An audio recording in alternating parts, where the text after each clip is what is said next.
Buenas tardes. Estamos en esta cuarta sesión de las artistas y su palabra. Gracias a todas las que estáis hoy aquí, a todos. Y comentaros, para quien haya venido a las anteriores, pues es un poco volver sobre lo mismo, pero comentaros un poco cuál es el hilo.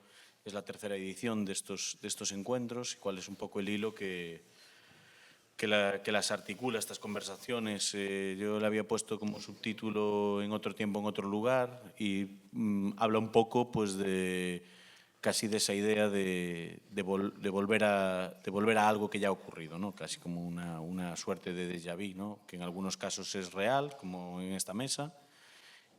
Bueno, es real a medias, porque en realidad yo sí que he trabajado con Lola, con Juan y con Simeón, pues a la hora de escribir textos para sus exposiciones o de hacer exposiciones juntos. Sí que es cierto que esta conversación, tal como está hoy aquí, pues no se había dado, se dio pues por Zoom cuando nos encontramos. Sí que es cierto que Juan y Simeón tienen una relación más alargada en el tiempo y que ellos sí que habrán estado en la misma mesa sentados muchas veces, pero es un poco ese hilo que os comento que articula estas jornadas. Es por una parte intentar reproducir aquí unas conversaciones que ya han tenido lugar o que surge, digamos, como se designa un comisario para hacerlas, pues también un poco ese deseo, ese poder a veces, ¿no? De decir, bueno, pues vamos a juntar en la misma mesa a estas artistas y que responda también un poco al deseo de estar hoy aquí, por ejemplo, con vosotros, contigo, también con Lola, con Juan, con Simeón, para intentar hablar de cosas, digamos. Y sí que es cierto que aunque no hay unos temas predefinidos, a la hora de armar estas charlas, sí que es cierto que en la anterior, por ejemplo, pues había 4 pintores en la mesa, 2 pintoras, 2 pintores, ya con una relación, digamos, extensa en el tiempo, que no se interpelaban tampoco mucho porque había muchas cosas que ya conocían las unas de las otras. Y cada una de las charlas fue funcionando de una manera totalmente distinta. En otras, pues en la segunda quizás, pues eran artistas con las que yo no había tenido casi ningún tipo de contacto previo, y ahí sí que respondía muy al deseo, ¿no? O digamos a la intuición de juntar en una mesa a una serie de personas y considerar que va a surgir algo interesante. Yo creo que así fue, pero eso. Esta tarde, pues eso, tenemos a Lola Lasurt. Hay una serie de notas a nivel biográfico, a nivel de maneras de trabajar, que a mí me interesa mucho contar al principio, porque hay quien, entiendo que quizás pues conocéis el trabajo de una o de otro o de ninguno, y es importante también contextualizar.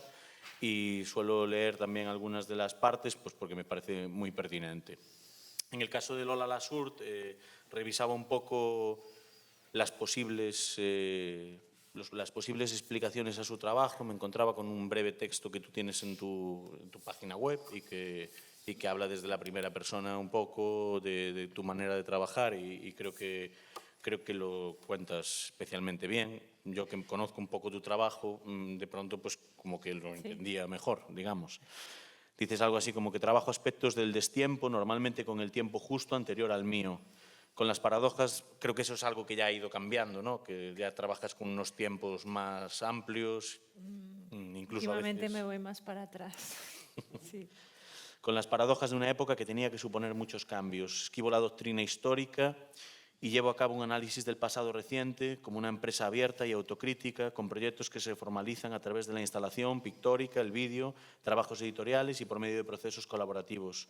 Todo ello contribuye a una organización de la historiografía a través de una arqueología de los medios, con un énfasis especial en el quehacer pictórico como un punto de partida y los medios, con un énfasis especial y primera tradición, desde una perspectiva de acción micropolítica que me lleva a plantear todo mi trabajo como un ejercicio de reenactment, que he traducido un poco como reconstrucción o reconstitución, digamos.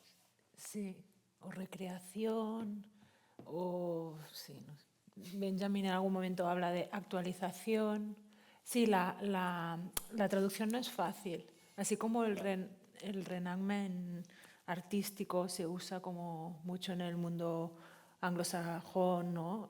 para hablar de Jeremy Deller o como ya como género, la traducción cuesta, pero es interesante que cueste porque entonces podemos como especificar más qué tipo de repeticiones proponemos, ¿no? ¿No? Las que tenemos esta fijación o no sabemos hacer nada más que irnos a buscar en el pasado cosas que nos puedan ir bien hoy. Sí. Pues en el caso de Juan Ugalde, bueno, digamos que Juan inicia su carrera a finales de los 70. Hoy leía unas líneas que le comentaba antes a Juan que me parecía muy interesante porque de pronto en 3 líneas aparecían nombres como Pop Art Anglosajón, Fluxus, Manolo Millares, Luis Gordillo o Francisco Ibáñez. Y decía que, claro, realmente sí que hay un poco de todo eso, pero al mismo tiempo también permite que cada vez que se ve, digamos ya a día de hoy, ver una pieza de Juan Ugalde, pues es una pieza de Juan Ugalde. Ya uno no está pensando en los brochazos de tal, mira Millares o mira las maneras de... Somos batidoras, ¿no? Que vamos haciendo ahí una mayonesa. Total. Leía también, las obras de Ugalde se caracterizan como una suerte de narraciones delirantes donde se presuponen el gesto pictórico de tipo expresionista con elementos de cómic. En el 89, Juan funda, junto con Patricia Gadea, Mariano Lozano y Dionisio Cañas, el colectivo Tugenbank, que opera muy pocos años. Y a partir de ahí ya creo que ya se configura un poco más, estábamos hablando hace un rato, un cuerpo de obra que es, digamos, a día de hoy como muy característica tuya, muy conocida, en la que aparecen ya esas fotografías propias, ampliadas, un tipo de fotografía que tampoco buscaba un purismo dentro de la técnica fotográfica, pero que, bueno, que ya son piezas de gran formato y que ya, digamos que ya tienen así un punto como muy definido. Y un poco eso, y digamos que en los últimos años pues aparecen también otro tipo de medios, que entiendo que es también una evolución, porque ya lo sabía antes, como de pronto empezar a trabajar con montajes digitales de vídeos, de tal, y también el tema de trabajar con esos collages dentro de la propia pintura, de incorporar otros elementos. Sí, ¿no? Y luego también pues el trabajo individual, el trabajo colectivo, también he seguido un poco investigando y ahora pues estoy en una situación en que estoy haciendo vídeos con un colectivo que se imagina Escorial y luego sigo, digamos, en lo pictórico estoy más solo y en lo otro estoy más en trabajo colectivo, que me interesa también esa mezcla de las dos cosas, ¿no? Y de tercero está Simeón Saiz Ruiz. Simeón es un artista formado un poco en el entorno de Cuenca inicialmente, pero claro... Soy conquense. Claro, exacto. Leía eso, pues leía de hecho la influencia del entorno artístico conquense en general y de Fernando Zauber en particular se manifiesta en sus primeras obras, pinturas de purismo lírico, Tú te trasladas en el 78 a Estados Unidos, primero a Boston, después a Nueva York. Vosotros coincidís en Nueva York. Nos conocimos allí, sí. Sí, ahí hay una generación muy grande que de pronto se arma mucho en Nueva York, entiendo. Ese tipo de pintura, digamos, de la que venías, pasa un poco pues a un trabajo también en el monocromo, pero de pronto aparece también lo que es la calle, aparece el graffiti, hablábamos de esas piezas, de esas intervenciones directamente sobre los muros que haces en Nueva York y después también en Madrid, y que se fotografían. En realidad lo único que resta es, pero no que reste porque a día de hoy solo exista eso, sino porque también es una intención con la que se hace la pieza, es el trabajar sobre el muro y fotografiarlo entendiendo que la posible pieza o la posible tal es el registro en realidad. Y ese encuentro, digamos, con el graffiti, por una parte serían los muros primero, pero después es lo que se hace sobre los muros. Pero fue con el graffiti, por supuesto, pero fue con todo el arte contemporáneo. Claro. Como has dicho, Cuenca, estamos en ese momento, cuando yo fui, estábamos en el informalismo. Es decir, el máximo al que habíamos llegado en este país era lo más contemporáneo, lo más moderno, era el informalismo. Y cuando llegas a Nueva York te encuentras que eso está ya en fin, muy atrás.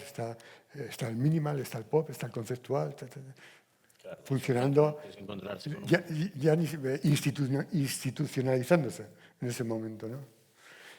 Es decir, tuve que aprender todo de nuevo, prácticamente. Y veo que tú te vuelves en el 86. ¿Tú en qué año te vas a Nueva York? Y yo estuve del 86 al Claro, o sea, os 89. encontráis, uno está saliendo y otro está Sí, entrando, ¿no? más o menos. Pero tú estás casi 10 años allí. Bueno, Más o menos. No estaban los años completos, porque me venía los veranos sobre todo, pero más o menos como 8 años, no 10, 8 años. y leo también con una técnica similar, desplaza los debates formalistas de su obra para ocuparlo con una reflexión acerca de la relación en que la pintura mantiene con la historia y la memoria. Adoptas el icono de la muerte, unas pinturas que conozco bien, cuya capacidad semántica reduces para concentrarla en su conexión con la violencia. Y eso creo que, entiendo que va articulando mucho pues, el tipo de pintura que va apareciendo a partir de ahí. El planteamiento de estos trabajos se encuentra, en el planteamiento de estos trabajos se encuentra el germen de los proyectos emprendidos a lo largo de la década de los 90, cuyo nexo común pasa a ser una amplia reflexión sobre la imagen entendida como construcción cultural, manipulada ideológicamente y, por tanto, sesgada e inválida como vía de conocimiento. Yo conocía tu trabajo de antes, pero nos conocemos hace muy poco, ¿no? Pues, con motivo de tu última exposición en la Galería F2, una serie de trabajos de pandemia, digamos, que aunque cuando los vi me llamó mucho la atención, porque yo conocía esos trabajos inmediatamente anteriores, digamos, o de finales de los 90, 2000 ya, cuando me voy a ver esas pinturas de los 80, de finales de los 80, me encontré un poco con que no era que tuvieses... Lo que esperabas. Eso, que no, que en realidad, claro, parecía un poco como de, bueno, le acaba de dar un giro aquí, pero le estabas dando un giro, pero había mucho de una vuelta. Efectivamente, uno va haciendo cosas que parecen muy diferentes, pero de alguna forma hay ciertas cosas a las que no puedes escapar, ¿no? Ciertas cosas con las que tú estás todo el tiempo rumiando, ¿no? Claro. Entonces sí, es diferente, pero es lo mismo. Bueno, veis la pantalla ahí con una carpeta, todo así como muy, muy de andar por casa, pero tranquilas porque vamos a ir pasando imágenes, porque sé que a veces es importante ir pasando imágenes, pero todo a su tiempo. Mantuvimos una reunión de primer contacto, hicimos un Zoom y me sorprendió mucho porque eso, como os decía, que cada una de las charlas va por un lugar totalmente distinto, aquí me sorprendió mucho porque por todas las partes venían ya como una serie de preguntas para poner sobre la mesa. Entonces yo aquí me encontré muy cómodo porque las preguntas iban apareciendo y en realidad pues tampoco me exigía a mí ponerme a pensar muchas preguntas. Y está bien también, porque digo, no es por una cuestión de pereza, sino porque es también un poco para ir reinventando las charlas. Si no sería como todas igual. Y a mí me gusta también venir y que cada día sea una cosa diferente. Simeón planteaba una pregunta aquel día que decía eso de tú hablas con tus amigos de arte. Lola lo matizaba, decía algo así como de que ella en realidad el problema que tenía era que no hablaba con su entorno más cercano de artistas, no hablaba de lo que no hablaba era de pintura. Pero yo lanzo ahora la pregunta, ¿vosotros habláis con vuestros amigos de arte? Sí, ¿quién quiere empezar? Yo con algunos amigos hablo de arte, como que te vas centrando en... pero vamos, hablamos de muchas cosas, tampoco es una especialidad como que tenga demasiadas claves especiales, ¿no? No sé vosotros cómo... Bueno, a mí la pregunta me surgió porque recuerdo que cuando me preguntaste si estaba interesado en participar en estos encuentros, te dije algo así como, bueno, yo no soy muy de conversación, es un formato en el que no me encuentro excesivamente cómodo, ¿no? Prefiero coger y leer el texto, ¿no? Y tenerlo todo lo que quiero contar preparado para asegurarme que no se me olvida nada de aquello que realmente quiero decir. Pero me parece muy importante eso de charlar, ¿no? Y entonces me quedé después pensando, bueno, es verdaderamente importante hablar de arte, de pintura para nosotros los pintores. Y pensándolo, pues hombre, claro que hablas de arte con gente, pero no tanto. No tanto. Como decías tú en ese correo, yo hablo de arte con mis alumnos, pero creo que no es eso exactamente lo que estamos pensando cuando nos hacemos esa pregunta, ¿no? Bueno, a veces con colegas, ¿no? Con compañeros, con otros pintores, lo que hacemos es quejarnos de qué mal está todo, ¿no? Más que exactamente hablar de pintura, ¿no? Entonces yo creo que al final tengo que decir que no hablo tanto de arte con otros pintores, vaya, ¿no? Con otros artistas. Pero luego haces otras cosas. Y una de las cosas que es muy importante, creo, para un pintor es ver, ¿no? Por ejemplo, yo tengo un amigo, un pintor polaco, un profesor de la academia allí en Varsovia, y yo que paso todos los veranos en Polonia, cuando paso por Varsovia siempre lo llamo, pero no para tomarme un café o unas cañas, que lo hago encantado si surge, ¿no? Me voy a su estudio y me enseña todos los cuadros que ha hecho en todo el año, uno tras otro. Y hablamos, pero no tanto, porque, bueno, su inglés no es muy avanzado y mi polaco, por supuesto, es nulo. Entonces nos comunicamos, sí, pero tampoco hablamos tanto. Sin embargo, llevo muchos años, más de una década, yendo todos los años a su estudio y viendo todas las cosas que ha hecho durante ese año, ¿no? Y eso es muy importante para mí. Sí. Es muy importante, ¿no? Sí, no, yo decía, a ver, yo con mis amigos creo que si hablamos poco de arte, pero sí que hablamos, ¿no? Lo que yo porque, no sé, tenemos ganas pues, de echar risas o necesitamos decir tonterías y reírnos. También se habla mucho, o yo, ¿no? Como mis amistades o con los círculos artísticos, al menos en mi contexto, acabamos hablando mucho de cómo sobrevivir en el mundo del arte, ¿no? Como, yo qué sé, qué convocatorias hay abiertas, cómo te va con esto, cómo te va con aquello. Pues esto, más de la cotidianidad, de dedicarte a esto y cómo lo hacemos, a ver cómo nos podemos ayudar también. Yo lo que decía es que yo he hecho en falta hablar de pintura, en concreto de pintura, porque sí, seguramente por el contexto donde he crecido artísticamente, ¿no? Yo cuando acabé la facultad y cuando empezaba y tal, todos mis amigos artistas, o sea, no había pintores y pintoras, o muy pocos.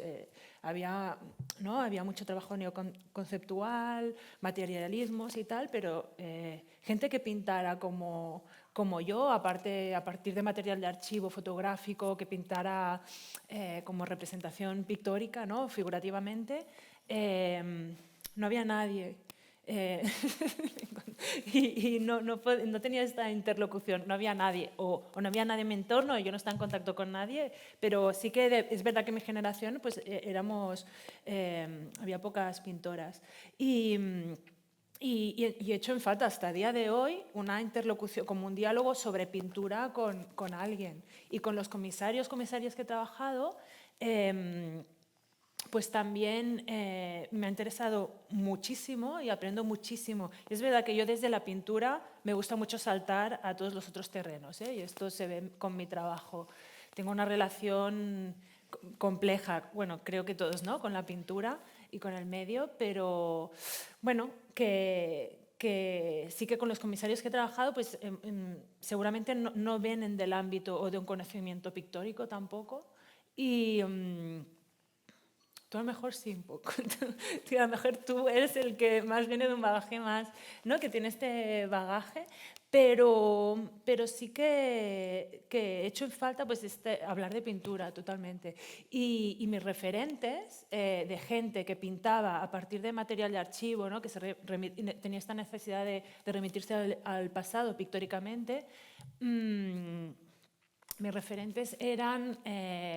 pues en ese momento era como Marlene Dumas, sudafricana, eran Luc Tuymans, obviamente, los belgas, era Willem Sasnal, polaco, hasta el punto que cuando... Y son gente que, al menos en el contexto catalán, pero yo creo que en toda España han expuesto poco, ¿sí?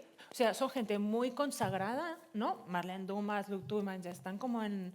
pero que han trabajado mucho temas de memoria histórica con la pintura, pero los hemos visto muy poco. Y yo es verdad que me puedo haber perdido cosas, pero es verdad que, o sea, Marlene Dumas, en España, ¿cuántas expos ha hecho? Bueno, ha hecho cosas, En pero... España, no sé, yo recuerdo una en Oporto, en Serralves. Ahí sí. O Luc Tuymans, o por ejemplo con Sasnal me pasó que le hicieron una individual en el Espai Moncada, en el CaixaForum de Barcelona, y fue bueno porque a mí como me parecía, bueno, me gustaba mucho en ese momento y llamé para reservar. En plan, por favor, quiero reservar, pensaba que se llenaría y llamé para reservar. Y llegué al CaixaForum y estaba su mujer, él y la comisaria. Y yo era muy joven y me hizo como mucha vergüenza. O sea, no sabía dónde meterme. O sea, no fue nadie. Y bueno, pues estos eran mis referentes, ¿sabes? Y entonces me ha faltado como poca interlocución y yo pensaba, pues qué bien que nos reunimos porque va a ser una reunión con pintores y con gente que ha trabajado pues, a partir de la imagen fotográfica. O sea, gente que yo creo que podrían crear como una genealogía. Por ejemplo, al principio repasaba mucho el tema de la transición y un referente grande era Equipo Realidad, ¿no? También. Pues la genealogía, ¿qué seguiría Equipo Realidad? Pues creo que vosotros estáis ahí, ¿no? Entonces era como qué bien que nos reúnas. O a lo mejor me equivoco, no sé, pero Yo creo un poco por lo que empezasteis diciendo, quizás también lo que falte es ese tipo de conversación, de poner sobre la mesa cosas que se estén haciendo y que haya alguna especie de interlocución crítica con respecto a lo que se hace. También uno tiene que decidir ponerlo sobre la mesa o enseñarlo a alguien o digamos, querer recibir las opiniones. También tiene que haber una serie de personas de mucha confianza. Yo siempre que pienso en esto, pienso en unos artistas en concreto de Madrid, bueno, que no son de Madrid algunos, pero que sé que durante muchos años se reunieron todos los miércoles y que todos los proyectos que iban lanzando, que iban exponiendo, que iban haciendo, estaban muy vistos por los otros y muy... Claro, y hay que crearse un círculo como muy estricto en el que uno confíe mucho y que también aceptar que cuando todo es celebración está muy bien, pero que cuando presentas algo, planteas algo a unas personas, que también pueden venir las bofetadas, pero las bofetadas desde la tertulia, desde el no sé. Sí, era el mundo de la tertulia antiguo, de la literatura, ¿no? Sí, en el caso del arte, claro, el caso de la pintura, lo que pasa es que sí, las conversaciones suelen surgir cuando estás en el estudio de alguien, delante de los cuadros, ¿no? Porque hablar de pintura así en seco es complicado, ¿no? Complicado.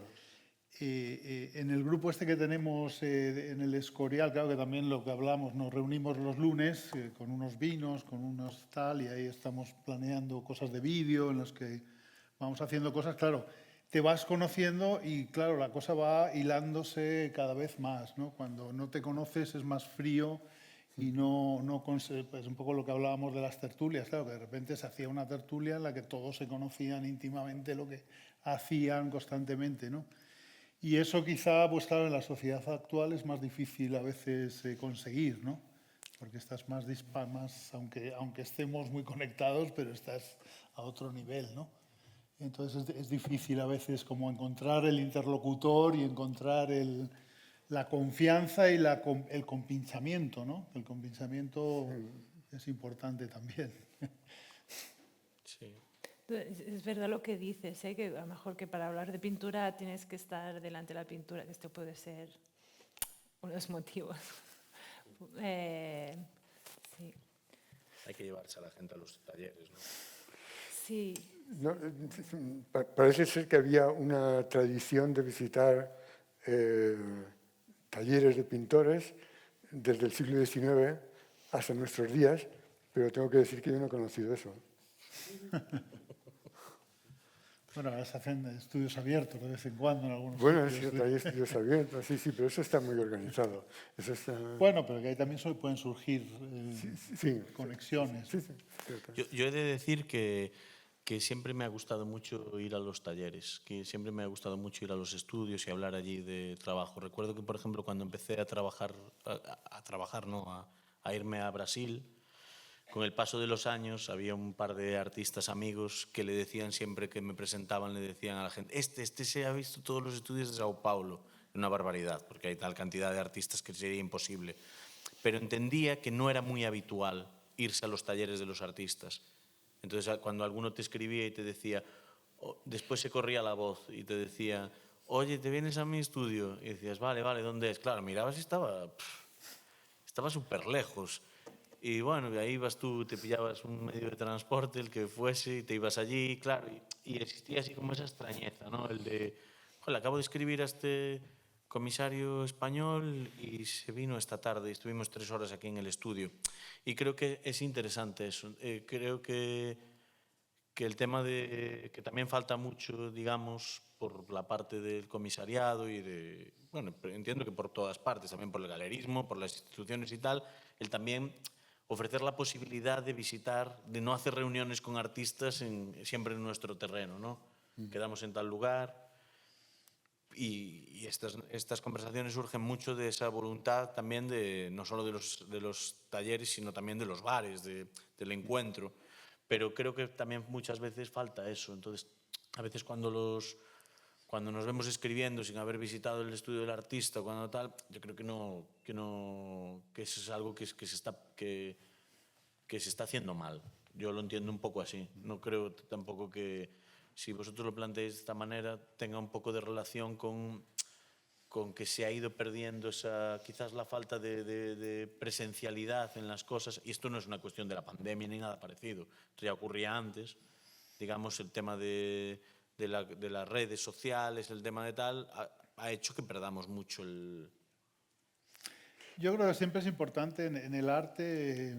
Yo la verdad que siempre que hemos organizado muchas cosas juntos, tuvimos este espacio, que era un espacio abierto, de la sala de exposiciones Strugenbank, y siempre me ha parecido fundamental ese compinchamiento, ese gamberrismo colectivo, esa cosa de hacer las cosas juntos frente a la formalidad del mercado, a la formalidad del sistema, la cosa más fría de las instituciones incluso, que yo le doy mucha importancia a romper esa línea, ¿no? Que el poder organizar cosas de repente pues, de performance en un pueblo o hacer cualquier tipo de disparate, y eso realmente ahí el nivel de comunicación, el nivel de conexión sobre todo con la gente creativa, ¿no? Funciona a un nivel que es muy interesante y que, bueno, que desde la amistad es de donde surge la creatividad, ahí, no desde la competencia, ¿no? No, quizá el problema también es que hay un momento en que se establece también la competencia. Entonces, Eso es una cuestión mental ya de cada uno. No, sí, claro, es una cuestión mental, sí, es cierto. Pero, es decir, puede llegar momentos en que realmente te encuentres solo en el sentido de que no encuentres a tu alrededor gente como que haga trabajo semejante al que tú haces, y entonces puede funcionar muy bien cuando tú estás, el compañerismo, cuando tú estás haciendo algo con alguien y quieres participar, simplemente, entonces participas, pero esa participación no necesariamente siempre conlleva realmente hablar, ¿no? Hablar de aquello que estás haciendo, sino que, bueno... Hombre, y luego hay momentos en que inserta, también, ¿no? también está muy bien la soledad, y no No, saber nada de nadie. Por supuesto. Sí, bueno, a mí es que lo que decía esto, que a mí me gusta como reunirme como hoy con vosotros, ¿no? Que tenéis ese bagaje pictórico. A mí me pasa que, o sea, sí que colaboro con, ¿no? Como acabo organizando cosas colectivamente así, pero por ejemplo ahora estoy colaborando con gente que viene del mundo de la danza. O sea que soy yo misma que me voy a buscar gentes de otras como disciplinas, aunque todo se mezcla de una forma muy loca y esto es chulo. O sea que por inercia, ¿no? me sucede esto, pero a la vez echo en falta pues también hablar de pintura. No sé, es un equilibrio como, no sé, como que me cuesta Pero conseguir. yo no creo que ninguno de los que estáis aquí seáis artistas que os hayáis vinculado exclusivamente con el territorio de la pintura, sino todo lo contrario, ¿no? Sí, O sea, sí. que habéis trabajado desde la pintura, pero en muchas más direcciones y sin una especie de idea purista de la pintura, ¿no? Pues, Bueno, nos Sí, ha tocado un poco el momento tecnológico a tope, claro, ha habido gente que se ha quedado solo en la pintura, pero vamos, en nuestro caso ha sido cómo incorporar todo lo demás, pero a la vez seguir pintando, ¿no? Es un poco yo creo que el común, ¿no? De los que estamos aquí. sí. Ha habido momentos también pues que de repente era como, no queremos saber nada de pintura, y había unas fracciones ahí que te miraban como de... Ese es pintor. Y otras que, no, hay que volver a la pintura. Y tú decías, bueno, a ver, ¿hasta dónde? No, siempre está un poco como diciendo, ¿de qué va esto? ¿Cómo puede ser que por un lado haya tal... Evidentemente hemos vivido el momento ese de la aparición digital a lo bestia, ¿no? Tanto en la fotografía, tanto en el Photoshop, el tal, el conceptual, en fin, ha sido unos años de una brutalidad de enfrentamiento ante una situación absolutamente del paso, yo siempre hablo del palito con pelos al macroordenador, ¿no? El otro día estuve viendo unos talleres que hay unos escáneres ahora que no solo te escanean la imagen, sino que te escanean el relieve, por otro lado, ¿no? Y entonces, claro, de repente ves un cuadro en blanco, pero con el relieve del cuadro al que luego le dan otra mano y ya le meten la pintura. Bueno, es que esto ya es esto hace 20 años, este tipo se ha vuelto loco de lo que está diciendo, de lo que está contando, ¿no? Y es que ahora lo ves, es un escáner que te escanea la textura. Si hay una hoja... Te hace reproducciones idénticas. Te hace, idénticas. Bueno, idénticas no. Quizás mejores, incluso. Pero de repente la textura en la pintura es algo tremendamente fascinante. Sí. Y de repente pues, lo ves... A mí me impresionó mucho ver sin pintura, o sea, sin todavía el plotter de la tinta, sino el cuadro en blanco con las pinceladas.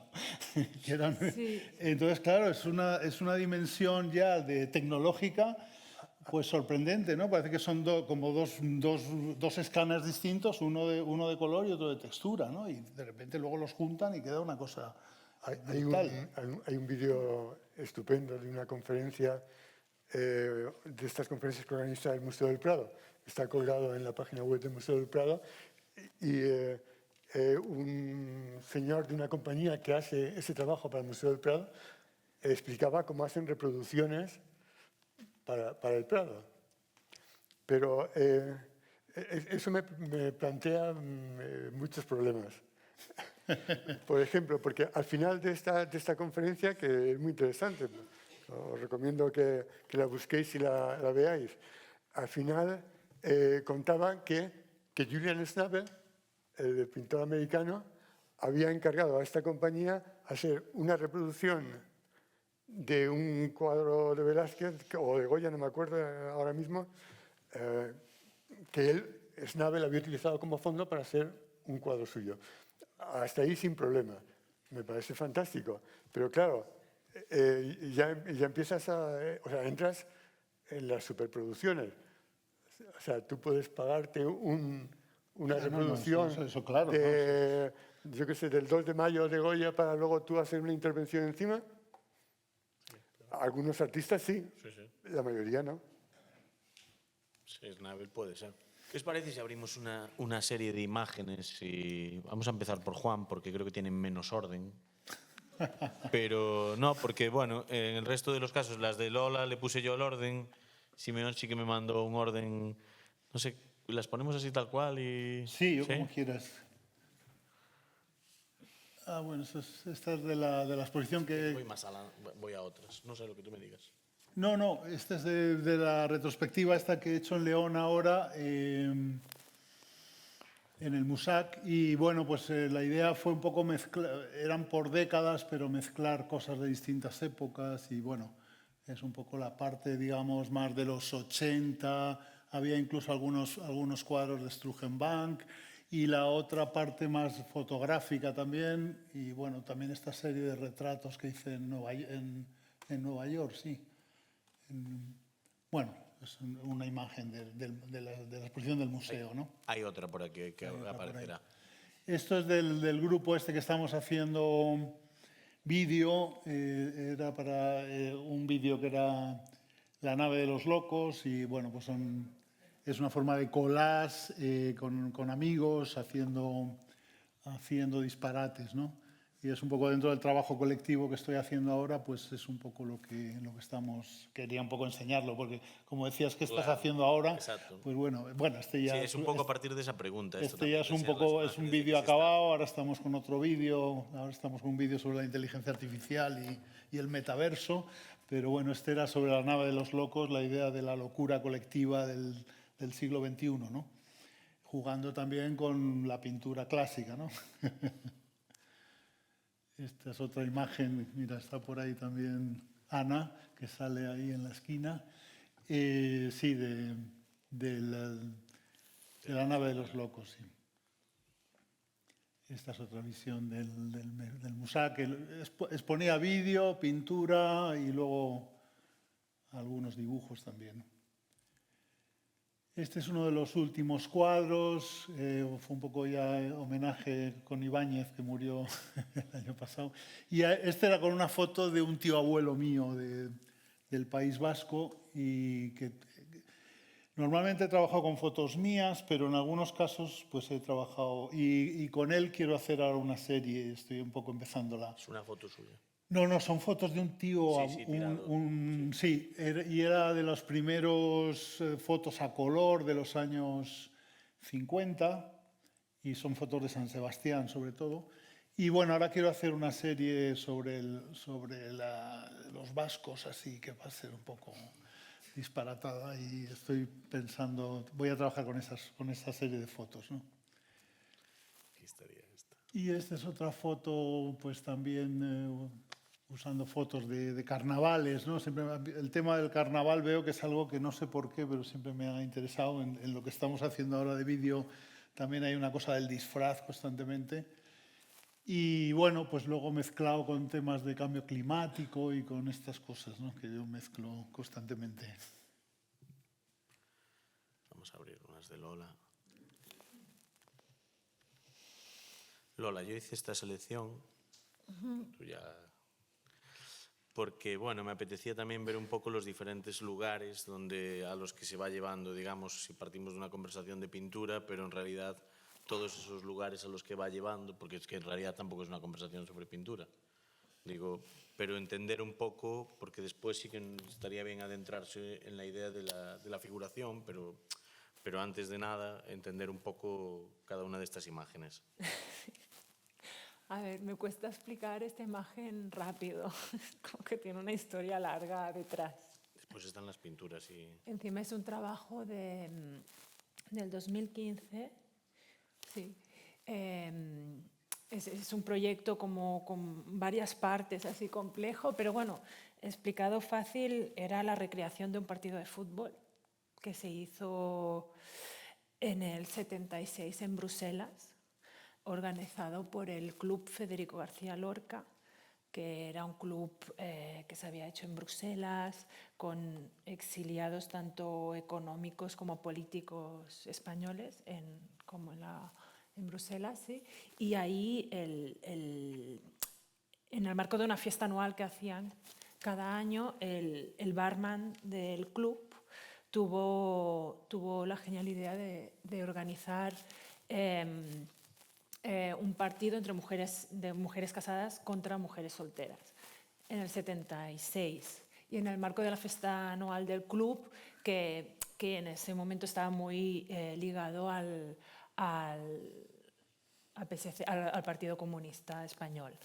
Entonces, en el marco de esta fiesta, donde era enorme y todas las personas, bueno, y se hacía en la periferia de Bruselas, y donde se organizaban conciertos, como megaconciertos con cantautores que venían de España, juegos tradicionales populares, tipo pelota vasca también, bueno, un poco de todo, y partidos de fútbol. Es verdad que al final pues las mujeres cocinaban y poco más, ¿no? Entonces, en el marco de esto se organizó este partido que me comentaron que estaba colgado en YouTube, en una película preciosa en Super 8.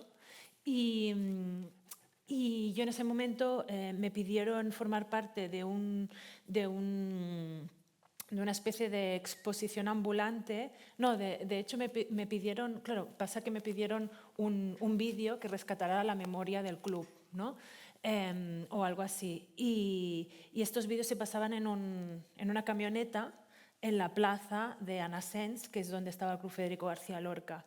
Entonces, pasa que yo tenía muchas ganas de pintar frames de esta película Super 8 con el partido, pero claro, me pedían un vídeo. Entonces, la primera vez que yo pinté un friso, o sea, que pinté de esta manera, como si fuera una animación, ¿no? Como si fuera una animación en stop motion.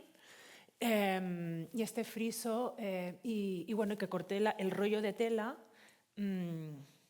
como horizontalmente, ¿no? Los rollos de tela normalmente hacen 2,10 metros, entonces empecé a cortar tiras de 2,10 metros, no sé si me seguís, pero normalmente hacen 2,10 metros por 10 de largo. Ahora sí que estoy haciendo telas de 10, tiras de 10 de largo, pero en ese momento lo cortaba así, haciendo 2,10 metros. Y aquí creo que eran 10 tiras de 2,10 metros, que es lo que me dio para pintar todo el partido de fútbol. Donde Manuel Ramírez, que era el barman del club, se disfrazó de mujer, pero con una peluca rubia, y se puso pechos y así, y hizo de árbitro del partido. Y entonces yo hice el friso y propuse la recreación del partido en la actualidad con mujeres de cualquier nacionalidad viviendo en Bélgica, menos la belga, ¿no? Y bueno, y el árbitro fue un pintor belga con quien sí pude hablar mucho de pintura durante los 2 años que yo hice una residencia ahí en Gante. Y de golpe, explicándole el proyecto, me dijo: yo te haré de árbitro, porque él, curiosamente, también jugaba fútbol, ¿no? O sea, del partido histórico, el que fue el árbitro era el barman, pero tú en este caso invitaste al pintor. Sí, exacto. Y veo que había pancarta pintada también. Sí, esta era la foto de equipo que la convertí en una pancarta. Y bueno, y aquí pues unos amigos la aguantaban mientras se jugaba el partido y se grababa el partido, y es parte del proyecto, ¿no? Entonces yo presento el friso y también el vídeo del partido bueno, pues que fue realmente, es interesante hablar pues lo que sucedió durante el partido, ¿no? Como, bueno, también a nivel de género, obviamente nos planteaba, por ejemplo, no teníamos casadas, ¿no? entonces las relaciones largas tuvieron que ir ahí, bueno, pasaron cosas de estas, y bueno, claro, obviamente jugábamos fatal a fútbol, pero luego también unos amigos se volcaron a hacer como la banda sonora a partir de la música que aparecía en el vídeo Super 8 colgado a YouTube, que era muy bonito. Unos amigos belgas a nivel musical la recrearon y tocaban mientras jugábamos el partido. Entonces fue un evento fue muy chulo, la verdad, y como que nos lo pasamos bien. Y bueno, lo grabamos nuevamente. Claro, yo lo presento todo junto. Luego hicimos también una foto de equipo. Cada jugadora tiene la foto, ¿no? Hubo un intercambio, ¿no? Les di bueno, cada una guarda una de las fotografías. Aparte también el vestuario que se hizo expresamente imitando al original. Y bueno, cositas de estas. Era organizar una recreación histórica rara. Y bueno. Y después seleccioné esta foto también, que es un gigante, que hiciste a partir del encuentro de un menhir en un pueblo de Cataluña, en Mollet del Vallès, ¿no? Sí, exacto. Sí, esto es un proyecto que era anterior al partido de fútbol y fue la primera vez, yo creo, que tuvo como que un museo, pero en este caso era, o sea, como un comisario me hacía como un encargo para hacer algo específicamente nuevo para un museo, pero en este caso era muy concreto el espacio porque este museo tenía un aparador, literalmente como un aparador de tienda de 14 metros. Es el Museo de Mollet del Vallès. Y en este aparador de tienda, el primer proyecto que yo pensé para ahí, es verdad que yo, como con mi trabajo al principio, yo siempre repasaba mucho los años 60 y 70, como para entender qué había pasado en ese momento, como antes, previa a mi generación, ¿no? Entonces yo ya llevaba como un archivo de murales pictóricos en la calle de esos años y me interesaba muchísimo también. Unos eran como bastante naif, y me interesaban por eso, ¿no? También como la estética naif qué papel jugaba en ese momento, ¿no? Y yo llevaba como un pequeño archivo de murales pictóricos y pensé, perfecto, porque ahora voy a investigar más concretamente qué murales pictóricos puedo encontrar en el contexto de Mollet del Vallès, que es una ciudad a un cuarto de hora en coche de Barcelona y que bueno, es como también representativa de muchas cosas, ¿no? Pero bueno, en ese momento pues no encontré murales y lo que encontré es que esta cultura popular, ¿no? La tradición popular de hacer gigantes, particularmente allí, eferveció mucho después de la dictadura, ¿no? Como en la dictadura los gigantes siempre eran la pareja de reyes católicos o si no era una persona noble de la zona que normalmente subvencionaba la creación del gigante, y la mujer normalmente está atada a la industria de la zona y normalmente era una afiladora, una mujer que trabajaba el textil. Esta era la pareja más común aparte de los reyes. Pues en los 70, y en algunas de estas ciudades se suspendió esta tradición popular, no se suspendió unos años y fue en los 70 que volvió, pero como con mucha fuerza y haciendo cualquier cosa, cualquier tipo de personaje. O sea, ahí hasta Iron Maiden, sí, surgió como muy pop, ¿no? Con la influencia, sí, como gigantes pop. y vi y había documentación de muchos talleres improvisados donde la gente se juntaba y los hacía y no pasaba nada si después del pasacalles se estropeaban, ¿no? Entonces me interesó mucho esto y pensé, bueno, por una parte había esto, por otra parte había que en la actualidad en Mollet del Vallès de golpe se encuentra un menhir gigante de 5 metros, un menhir neolítico real con una cara. Y de golpe este menhir, que es neolítico del 2500 como antes de Cristo, deviene uno de los menhires más importantes de Europa. Esto en el 2011. Pero pasa que este menhir se encuentra haciendo un parking privado en suelo público. Entonces, la gente pues, está bastante cabreada y salía en toda la prensa local, pues justo se ha encontrado el menhir donde se hacía este parking así como ¿no? Atados a temas un poco corruptos y tal, y se hablaba mucho de este menhir, ¿no? Y entonces, pues el proyecto consistió en hacer el gigante menhir y hablar del menhir actual también. O sea, el proyecto supuso una serie de encuentros también con gente de Mollet. Este es el menhir real, ¿ves? Que no me lo invento. Con una cara. Y esto es muy singular. Y de golpe se encuentra ahí donde yo tenía que hacer un proyecto, ¿no? Y entonces de golpe todo se juntó, ¿no? Y propuse hacer el gigante menhir, pero también como si fuera un taller de estos que se hacían en los 70, es decir, lo hicimos colectivamente. Y aquí pues contacté gente de la Asociación de Gigantes de Mollet, que aquí son los que van de amarillo, o sea, diferentes colectivos que se involucraron para hacer el gigante y amigos.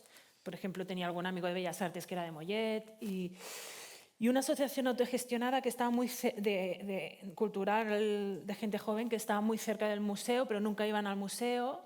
Y de hecho, la primera encuentro que organicé como para pensar qué simbolizaría el gigante menhir, porque todos los gigantes simbólicamente se trabajan mucho, ¿no? Cuando una asociación decide hacer un gigante, es como que representa y tal, pues siguiendo el mismo proceso, pues íbamos a hablar de qué simbolizaría el gigante menhir. Y salieron muchas cosas, ¿no? Como que sería el anticemento, como que estábamos, que se está como que demasiados parkings, que como que salieron muchas cosas como interesantes porque hasta vino gente especialista como arqueólogos, entonces explicaban qué simbolizaban los menhires en la antigüedad, ¿no? Que es súper interesante, ¿no? Como hay diferentes hipótesis, ¿no? Como un lugar fértil o un lugar fronterizo, hay muchas hipótesis y la hipótesis sobre este en concreto era muy interesante, entonces se ponía en conjunción todas esas hipótesis con reivindicaciones actuales, ¿no?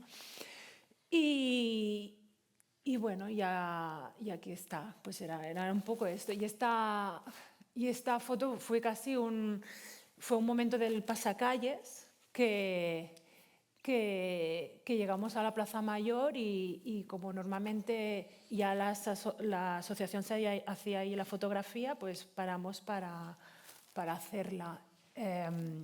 Me vino esta asociación como joven que se llamaba Las Brisas de los Andes, que hacían bailes tradicionales del Perú. O sea, se juntó como diferentes asociaciones que también normalmente no organizaban algo juntos, ¿no? Y fue así como, fue chulo. Y luego, bueno, sí. De hecho, después de este proyecto yo viví como 2 años en Mollet. Pero fue un proyecto del 2011, hace tiempo, es como casi otra vida, ¿no? Vamos a ver entonces las de Simeón, que tú querías, bueno, me las mandaste tú en concreto, sí que le diste un orden. Sí, leí ese orden porque es un poco el orden cronológico que tienen y en concreto, por ejemplo, esta imagen te la envié simplemente para mostrar que yo siempre he hecho cosas muy diferentes. Es decir, he trabajado por series, una idea, he agotado la idea, cuando la idea es agotada he cambiado a la siguiente con, digamos, una estructura estética completamente diferente de acorde con el nuevo proyecto, ¿no?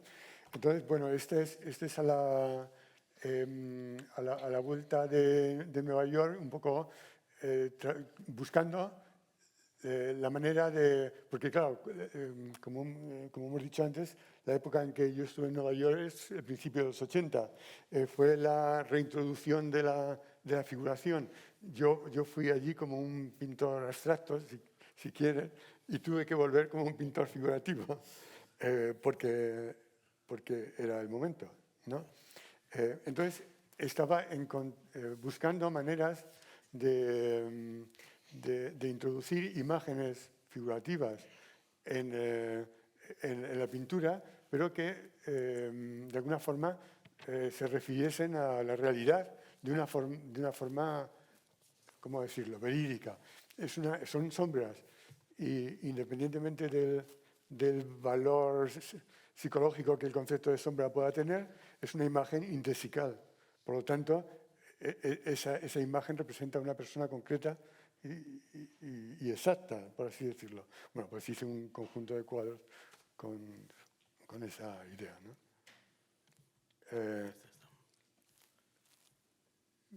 Esta me la pasaste un poco. Sí, no sé si era porque por no algo. la encontré en Vale, ese vale, momento, vale. no encontré el original, no tenía la imagen, y te lo envié así porque ya estuve como media hora buscándola y me desesperé. Bien, esta es una serie, todas esas series de las que habría una larga selección, en fin, muchas, vaya, ¿no? Normalmente han sido series de duración más o menos limitada, un par de años como mucho, ¿no? Sin embargo, en esta serie estuve trabajando como 13, 14 años, muchísimos años, porque también el pintarlo cada vez se hacía más complicado y me llevaba más tiempo, pero al mismo tiempo quería tener el cuadro, quería pintar el cuadro, quería hacerlo. Es una serie de cuadros sobre la guerra de los Balcanes, a partir de fotografía de los medios, ¿no?, de prensa. Esta de televisión, utilicé fotografía en blanco y negro, que era de prensa, entonces era en blanco y negro la prensa aún, y estamos hablando de los años 90, cuando ocurrieron la guerra en la ex-Yugoslavia, y las de color son de la televisión, ¿no? Son todo víctimas. En fin, podría contar montones de cosas sobre ella. A mí es pero que no- me parece esta serie Ah, en especial me y parece increíble. aquí es donde empiezo a trabajar con fotografía de prensa, porque eso me da la realidad, ¿no? Eso me da la realidad, no la realidad mía, no mi experiencia privada, sino una experiencia pública. Por eso son imágenes de Sí, es que a mí, televisión. no sé, últimamente vengo reflexionando mucho, seguramente también a raíz del último proyecto que he hecho, ¿no? Cómo necesitamos en la actualidad filtrar toda esta imagen de violencia, ¿no? Pues estas imágenes de guerra que suceden cerca y muy lejos a la vez, ¿no? Y es como, ¿qué pasa, no? Y pasa que, bueno, esta anestesia social de la que habla Susan Sontag, ¿no?, cuando habla sobre el dolor del otro, o como toda esta amalgama de imágenes de violencia, como que no nos afectan porque hay tantas y estamos tan acostumbrados, ¿no? Y aquí sí que se habló como de nuestra guerra civil como ejemplo de primeras fotografías de guerra muy crudas que son las que impactan, que la gente se vuelve, no sabe qué hacer, ¿no? De aquí Virginia Woolf diciendo qué tenemos que hacer frente a estas fotos, porque aún no habían llegado, la sociedad no estábamos acostumbrados a recibir este imaginario con tan pocos días de antelación desde el suceso. Este fotoperiodismo y nuestra guerra como ejemplo de primer fotoperiodismo moderno en que esta rapidez sucede, ¿no? Y como esto no es tan contemporáneo, ¿no?, por desgracia, y en otro paradigma, porque ahora ya como lo recibimos en streaming casi, pero es uno de los papeles que creo que importantes, o creo que la pintura aquí está, hay diferentes trabajos que a mí me interesan mucho en pintura que como que proponen interiorizar este imaginario, como cuando lo haces a través de la pintura parece como un ritual necesario, como de reflexionar como una forma más lenta, ¿no? Frente a esta inmediatez. Y como esta necesidad de, en tu parte, ¿no? Como de filtrar este imaginario de otra manera, ¿no? Eso es lo que de alguna forma estaba planteándome con todo este proyecto. O sea, ¿qué puede hacer la pintura con estas imágenes? O sea, ¿qué puedo hacer yo como artista y como mi medium preferido es la pintura? ¿Qué puedo hacer con la pintura para reaccionar, ¿no? Bueno, y todas las estrategias que intenté ir aplicando a lo largo de la serie iban dirigidos a digerir este problema, ¿no? Bueno, ahora te preguntaría yo a ti, puesto que tú también estás usando fotografías y temas de historia, ¿y tú crees realmente que la pintura puede hacer algo? ¿Que tiene algún sentido que pintemos estos cuadros? ¿O otros semejantes? Sí, yo creo que sí. Estoy siendo como muy positiva, ¿no? Pero primero creo que la pintura y esto puede señalar cosas, ¿no? Como que señala a veces, no sé, o leyendo a Luc Tuymans, él decía, no, yo no puedo hacer nada, solo señalo. Como máximo soy capaz de señalar cosas a través de la pintura, ¿no? Como poner esto encima de la mesa. Y con yo creo que la pintura le dedica espacio a una imagen, ¿no? O sea, es una manera, y más ahora, ¿no? Con toda... Luego también es sí. interesante que, claro, son cuadros muy lentos, ¿no? Que te has tirado pintando Son muy muchos lentos, meses, muy lentos. píxel a píxel, meticulosamente, ¿no? Meticulosamente. Entonces, ese conocimiento de que el cuadro ha durado, tiene una factura que ha durado a lo mejor 6 meses o un año, sobre un hecho que la foto se sacó y llegó al público en horas, pues claro, ahí hay un juego de tiempos que es muy interesante, ¿no? Yo creo que yo eso que tú comentas, Juan, yo creo que es la clave.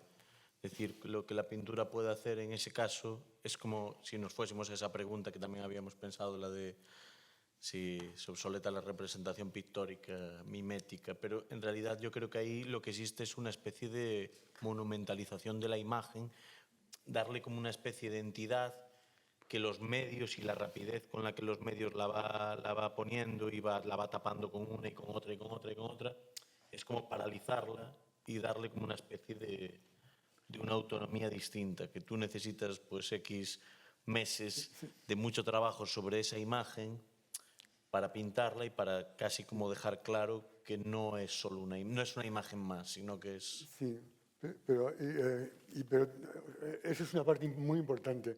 Pero yo creo que también es importante la imagen en concreto que es decir, la imagen que no es, por así decirlo, ¿no? Igual que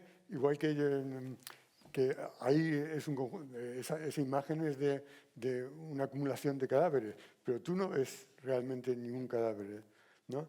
Bueno, igual que no ves los cadáveres, pero tú sabes que son cadáveres, no estás viendo otras cosas. No estás viendo el soldado o el partisano que ha matado a ese civil, pero sabes que existe, porque ese es un cadáver concreto y real, ¿no? Es decir, está refiriendo a cosas sin necesidad de pintarlas y está haciendo o intentando señalar que ahí el verdadero personaje importante es ese individuo que lo han matado, ¿no? Lo han matado, simplemente. También está ¿Cómo podemos aceptar también eso? está la cuestión del tamaño, es decir, porque este cuadro mide casi 5 metros.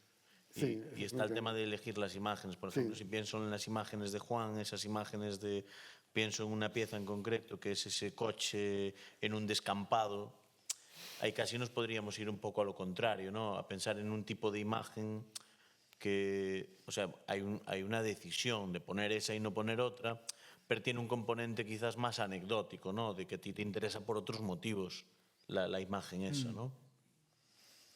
Sí, yo la verdad que no sé nunca por qué me interesan las imágenes, las elijo y ya está, no hago mucha reflexión sobre... Pero bueno, hay algo ahí de repente que te atrapa, ¿no?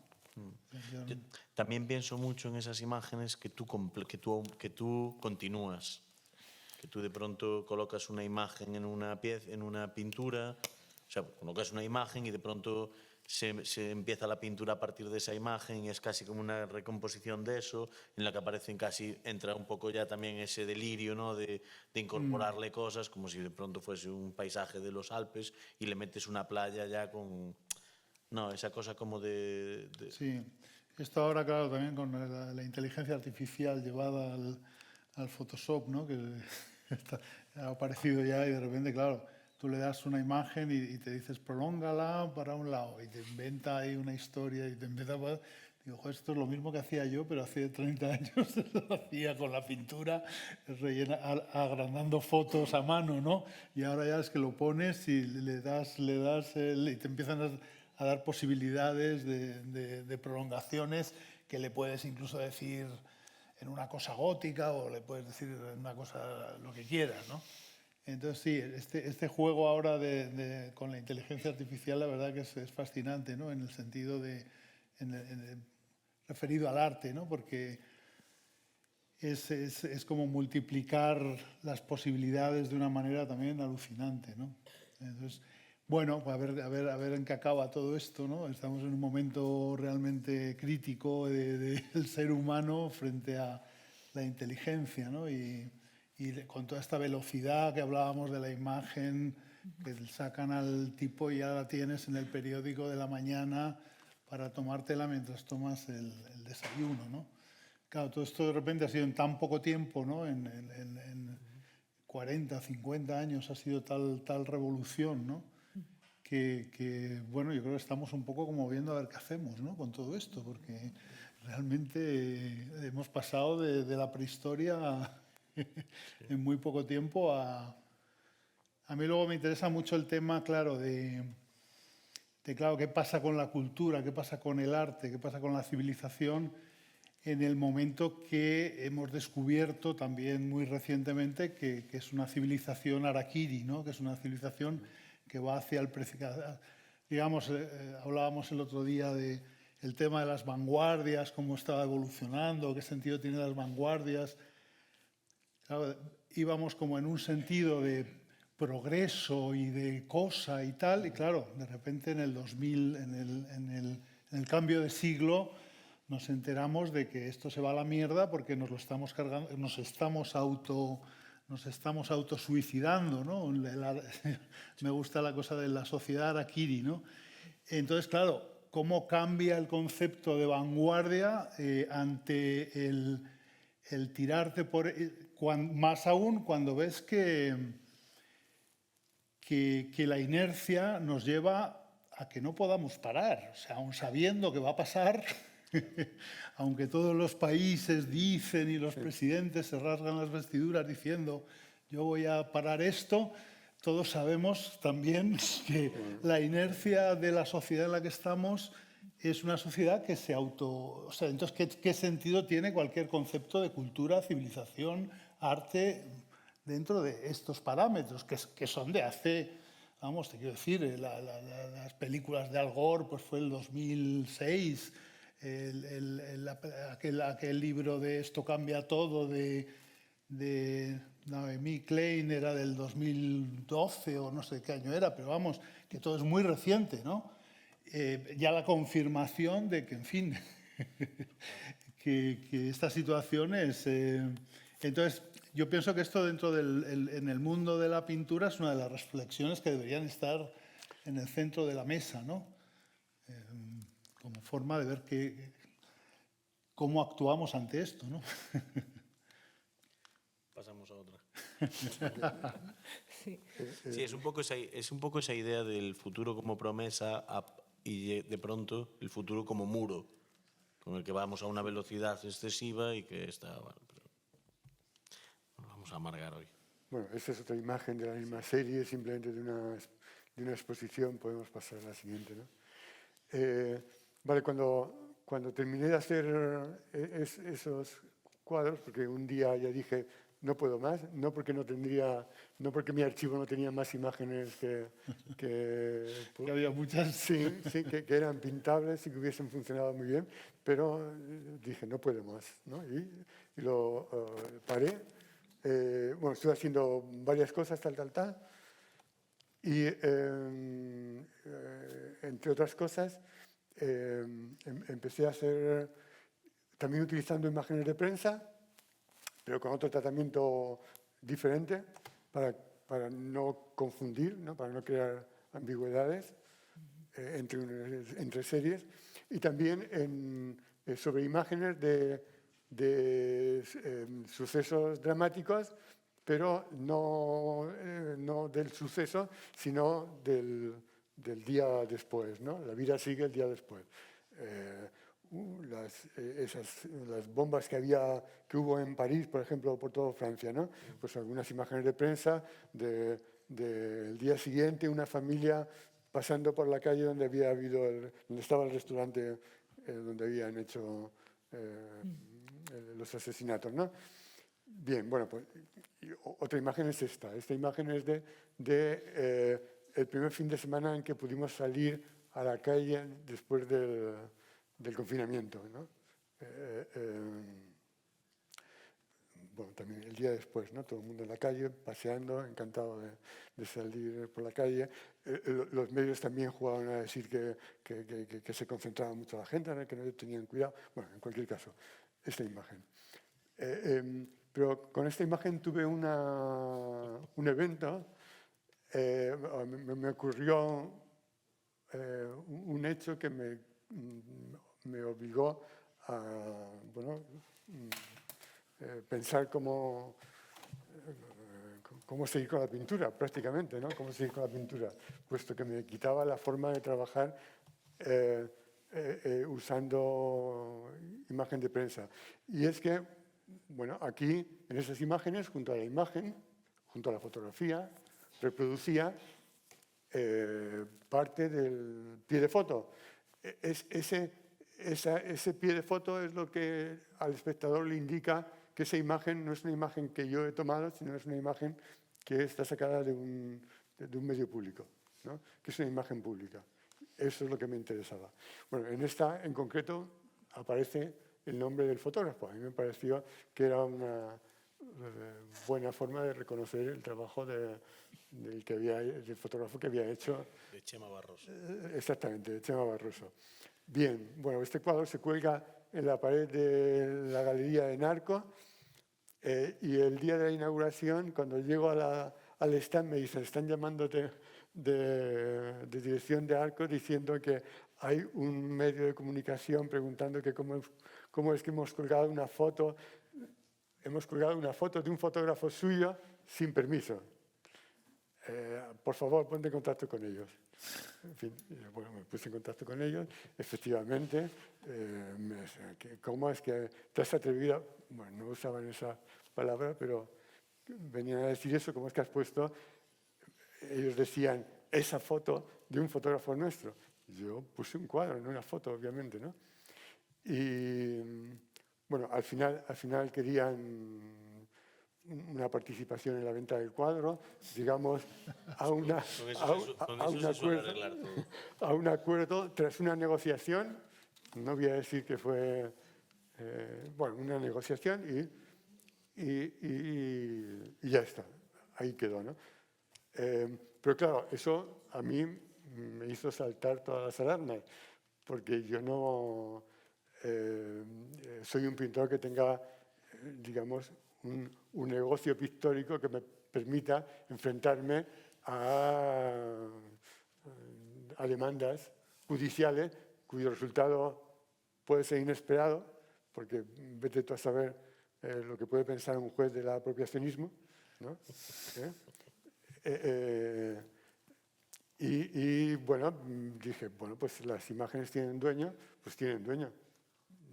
Tengo que reinventarme la forma de trabajar pintando, sobre todo si quiero seguir utilizando imágenes que pertenecen a la experiencia contemporánea pública, ¿no? De todo el mundo. Y en eso es en lo que estoy trabajando ahora, que es la última. Sí, por otro lado también me dicen que nos quedan 10 minutos, pero vamos a comentar esto y abrimos para que alguien pueda intervenir. Yo ya os dije que iba a pasar volando y nos vamos a quedar. Sí, es muy diferente, como tú has dicho al principio, pero es un poco lo mismo, ¿no? Entonces, lo que estoy trabajando, sigo trabajando a partir de fotografía de prensa, lo único que ahora no las copio, ¿no? Por así decirlo, sino que las recreo en un puzzle, ¿no? Por otro lado, como han hecho los pintores toda la vida. Es decir, cuando pintaban el rastro de Europa, pues cada uno sacaba, cada pintor, digo, sacaba un trozo de su cuadro de donde podía, ¿no? De donde le encontraba aquello que buscaba. Pues también, cuando encuentro una imagen que de alguna forma me indica que ahí está pasando algo, por así decirlo, bueno, pues busco cómo, o sea, bueno, trabajo, cambio todos los parámetros para que siga diciendo lo mismo, por así decirlo, ¿no? La imagen, pero la imagen es otra, ¿no? Y por otro lado, también estéticamente la transformo, ¿no? Para huir un poco de esa imagen fotorrealista que es la que no nos ha llegado tiempo a entrar en ello, pero es la que Bucklock dice que eso es una pintura obsoleta. Y con lo que yo estoy de acuerdo también, ¿no? Ahora sí.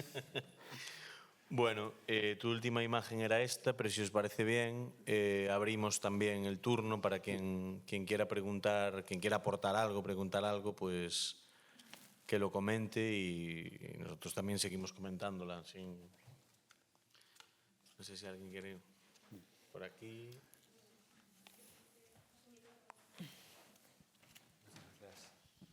Bueno, muchas gracias. Es una pregunta para Juan Ugalde. En 2011, ese mismo año que se encuentra un menhir en un parking privado, tú realizas una exposición que es una especie de experimento en Museo ICO, a vueltas con la maldita pintura.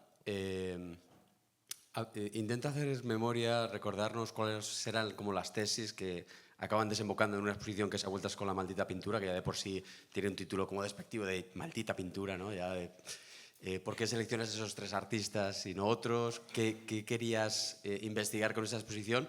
¿Y qué ha cambiado de esas tesis? Si sigues pensando en esas mismas ideas o ahora ya no las tienes. Sí, bueno, fue un encargo la exposición del ICO. Me pedían que hiciera una exposición de jóvenes y de repente pues yo decidí hacerla sobre... En ese momento había relativamente poca gente que pintaba y entonces pues la planteé como a vueltas con la maldita pintura. En ese momento tenían 35 años, me parece que era Fernando García, 30 Miren Doiz y 25 Maillo. Y bueno, eran como dentro de los jóvenes como tres generaciones distintas. Y bueno, pues era ver lo que se estaba haciendo en pintura en ese momento, ¿no? La idea. El título, bueno, a vueltas con la maldita pintura, sí, porque siempre es como que estamos ahí. La muerte y el renacimiento de la pintura es una constante, ¿no? A mí de la pintura, claro, siempre me ha interesado un poco el tacto de la pintura, ¿no? Y entonces, bueno, pues me parece que realmente esa cosa del pincel gesticulando, pues nos da un lenguaje que no es el lenguaje visual propiamente dicho, es un lenguaje más de caligráfico. Realmente uno cuando va a firmar algo echa la firma y ahí es hecha una grafía, ¿no? Con el pincel, de alguna manera, hemos generado un lenguaje, hemos aprendido a leer a través de los siglos, hemos aprendido a leer cosas que no se pueden contar con lo racional, ¿no? Entonces, al margen, digamos, de lo que se cuenta, digamos, con las imágenes, está esa cosa del tacto de la pintura, ¿no? Yo una vez con esto estuve hablando con uno de estos peritos grafólogos, ¿no? que decían que cuando ya tenía una cosa muy complicada le decían al tipo que escribiera Guadalajara, porque tiene muchas As y parece que en la A no sé qué pasa, ¿no? Entonces a mí siempre me interesaba mucho, dentro de lo que estuve viendo de los jóvenes, que tampoco yo estaba en ese momento ya pues ya estaba viviendo en el Escorial y me tuve que ir a ver estudios en Madrid, porque era, ya te digo, un encargo. Pues me interesaba mucho, sí, esta cosa de la grafía, del tacto de la pintura, que en este caso eran 3 opciones muy distintas, con 5 años de diferencia. Bueno, no, tampoco eso quería decir nada, pero bueno. Entonces, la vueltas con la maldita pintura fue un poco la idea, era esa, ¿no? No sé si alguien más quiere añadir algo. Creo que no vamos a meternos en lo de la representación mimética, pero habíamos dejado una cosa, no sé, para el final, que era como una especie de qué hacer, ¿no? Con lo que todo lo que se produce, o sí, ¿qué hacer un poco en relación con lo que comenta Juan de ese harakiri, ¿no? De pensar en hacia dónde estáis produciendo, ¿no? Y qué ocurre con todo eso. Ocurre cuando ya no estáis. Bueno, lo salía un poco porque hemos tenido varias bajas este año, la verdad, de amigos que se han marchado y sí, de repente, claro, te encuentras con que quedan obras, almacenes, con César Fernández Arias, con Gonzalo Cao, que de repente pues tenía un local lleno de cuadros y ¿qué se hace con todo eso, ¿no? En el caso de Luis Bailón también este año llevamos un año tremendo, ¿no? De amigos así íntimos y realmente te encuentras un poco con el qué pasa con todo eso, ¿no? Porque realmente pues debería haber a nivel institucional como algo donde poder por lo menos guardar, ¿no? Pero claro, ahora me acuerdo, ahora en Cuenca con Gonzalo Cao, que no tenía familia, vamos, tiene una hermana y tal, pues todos sus alumnos moviendo los cuadros, cambiándolos a otro sitio porque había que vaciar eso porque tenía un alquiler que no se podía pagar, entonces, bueno, es un jaleo, ¿no?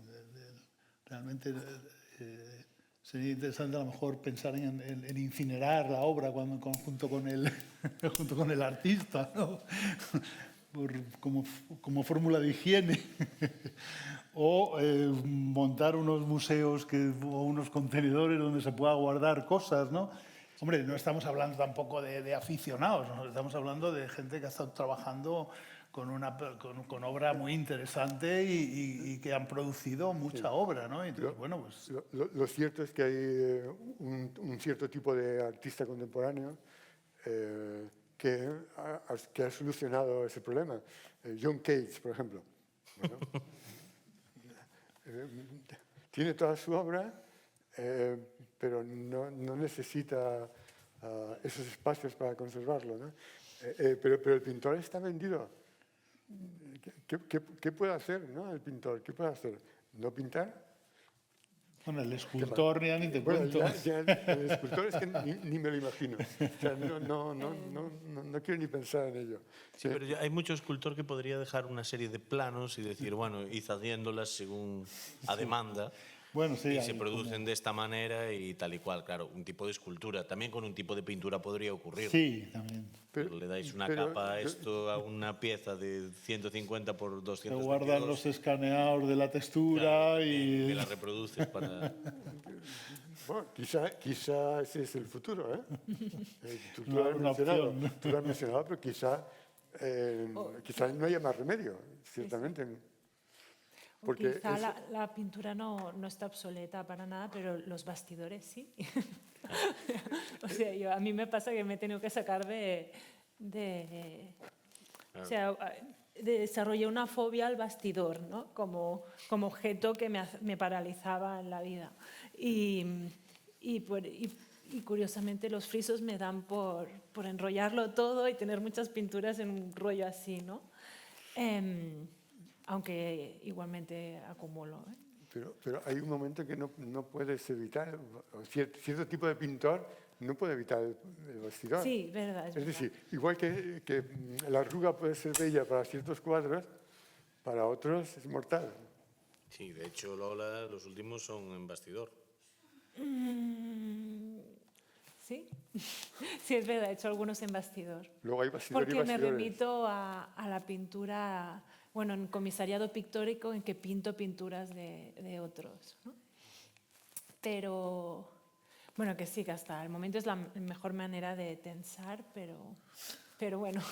Bueno, los japoneses hay una tradición ahí de rollos, ¿no? Sí, es verdad, y queda totalmente plano. ¿Queréis añadir algo más? Nos tenemos que ir. Estoy completamente de acuerdo con vosotros. Os abrazaría. Es terrible que me puse a hacer dibujos en papel japonés porque se enrollaba y podía ir a todas partes con él, a todas partes del mundo, a colgarlo, y resulta que luego, si no están enmarcados, se arrugan, se caen de las carpetas, no los quieren, no se venden. Hay que marcarlos. Y encima con cristal. No solo marco, sino cristal. Y es terrible. Y tengo muchísimos en el almacén y también moriré. Una vez, supongo. Entonces, estoy con vosotros. Es todo lo que tenía que decir. Bueno, pues si queréis lo dejamos así y podemos continuar como el resto de días en el bar de enfrente y ahí sí que podemos hablar un rato más. Así que muchas gracias y nada, ya es el cuarto, o sea que nos queda solo una conversación y nos vemos próximamente. Muchas gracias.